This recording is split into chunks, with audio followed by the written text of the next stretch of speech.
అస్సలాము అలైకుం వరహమతుల్లాహి వబర్కాతుహు. ఈరోజైతే శుక్రవారం నమాజు కంపల్సరీ చదివామండి. ప్రతి నమాజ్ చేయాలి.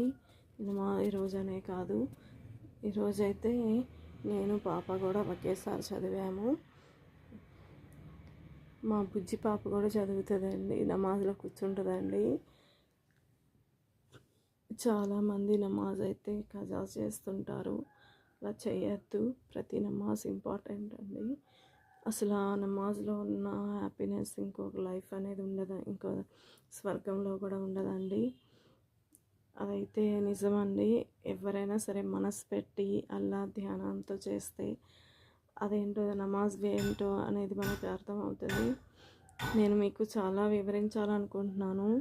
కొంచెం త్వరగా నేను అన్నీ చెప్తానండి. దరూద్ గురించి, ఖురాన్ గురించి ఇవన్నీ చెప్పాలనుకుంటున్నాను.